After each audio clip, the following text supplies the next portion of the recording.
안녕하십니까. 박상교의 직설 3월 21일 금요일 방송 시작합니다.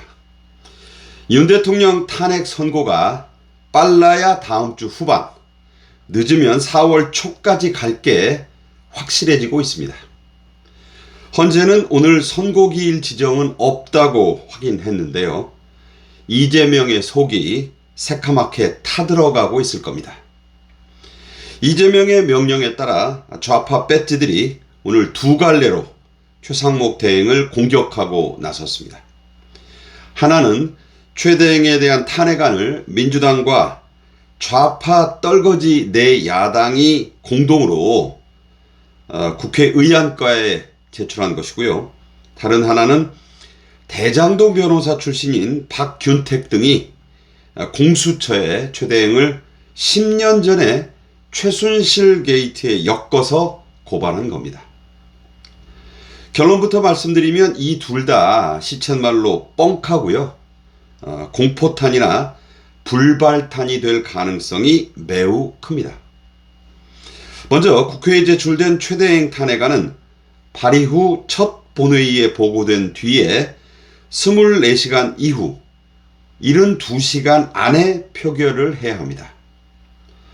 그러려면 24일 월요일부터 27일 수요일 안에는 본회의를 두 번은 열어서 보고하고 표결도 해야 합니다.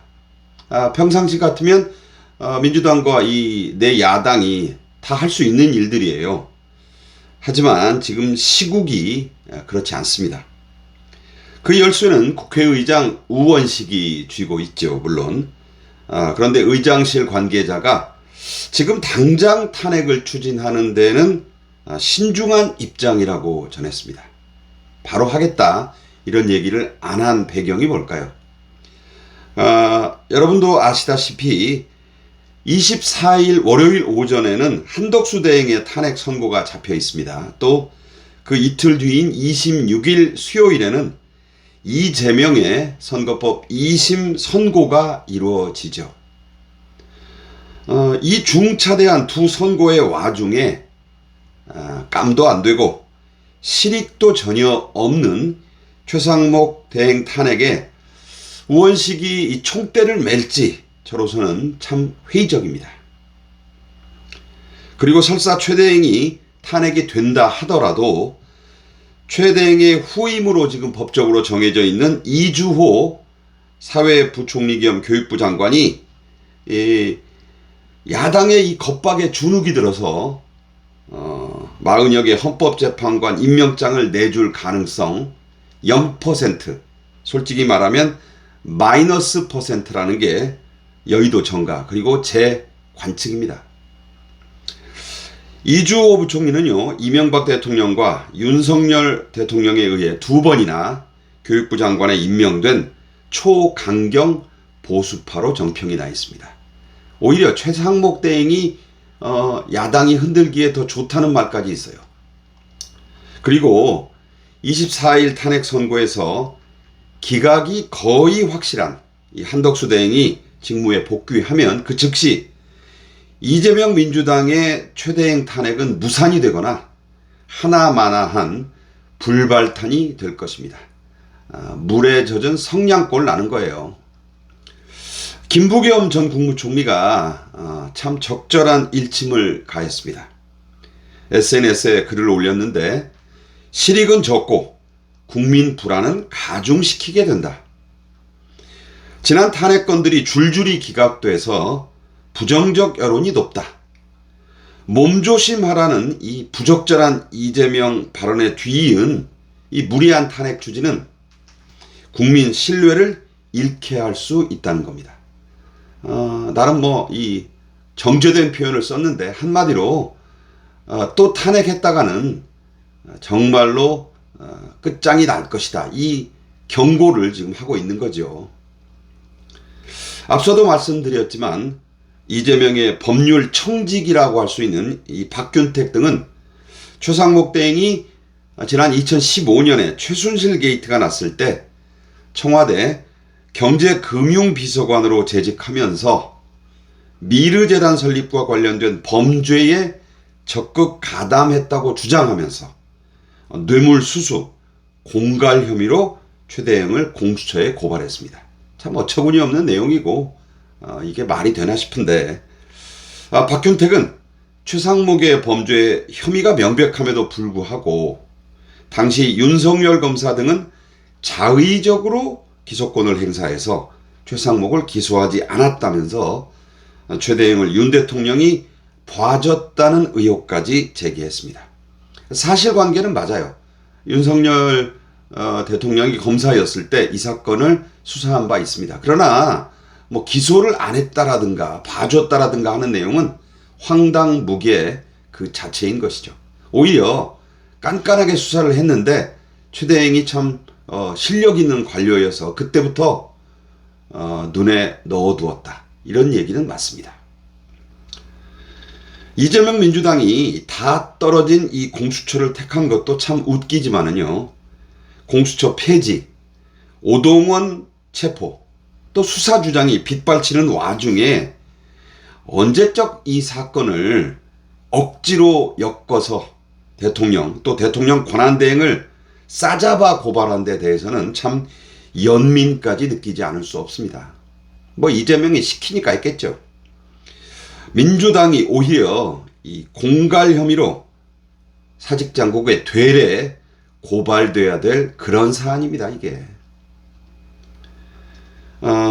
저는요 이런 사태를 보면서 이재명이 정말 코너에 몰렸구나 이렇게 생각합니다. 민주당의 이런 파상 공세를 저는 다 여러 번 말씀드리지만 겁먹은 개가 더 크게 짖는다는 속담, 그리고 성동격서, 동쪽에서 이 소리를 내면서 실제로는 서쪽을 공격한다, 서쪽을 친다, 이 사자성어로 풀이해보고 싶습니다. 첫째는 속이 타고 애가 타는 이재명의 분풀이 탄핵이라는 분명한 사실이고, 또 하나는 이번 탄핵과 고발은 사실 최대행을 끌어내리고 마은혁을 임명함으로써 윤 대통령 탄핵 인용의 확률을 높이자는 그런 목적보다, 물론 그런 목적이 있을 거예요. 하지만 이게 안 된다고 여러 번 말씀드렸잖아요. 그렇다면 속내가 뭐냐?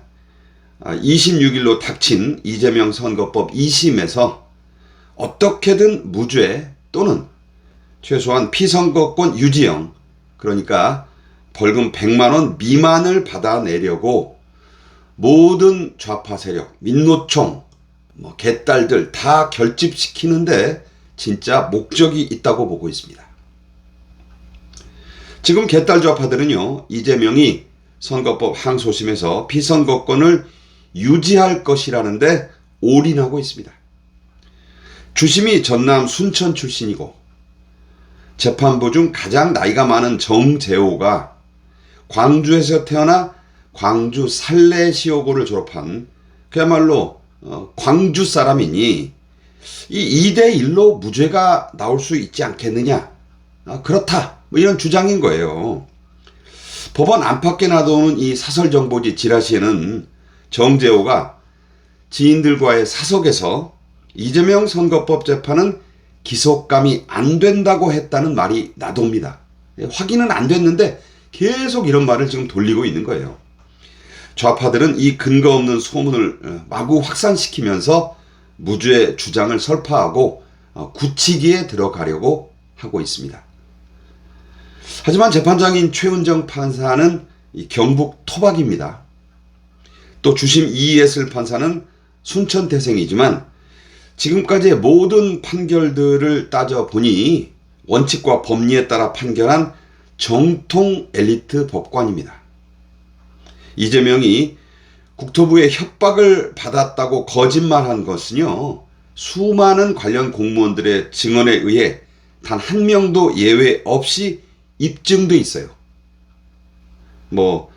김문기 씨를 모른다는 주장, 이런 것들이 다소 흔들린다고는 할 수 있는데, 그게 설사 좀 형이 누그러지더라도 절대 이재명은 징역형을 벗어날 수 없다고 저는 생각을 하고 있습니다. 이재명이 26일 항소심에서 만약 좌파들의 주장대로 피선거권 박탈형을 받지 않으면 대한민국 사법부는요, 정말 사망한 것이라고 저는 단언합니다. 요즘 보수 우파들에게 다소 유리한 국면이 펼쳐지고 있지요. 그러나 느슨해지면 금방 되치기를 당할 수 있습니다. 멧돼지는요, 네 발을 다 공중으로 쳐들고 자빠져야 죽은 겁니다. 지금 좌파들은 멧돼지처럼 죽은 척 하면서 말 그대로 저돌적인 기습을 지금 노리고 있어요. 방심은 절대 금물입니다. 지금까지 박상규의 직설이었습니다. 감사합니다.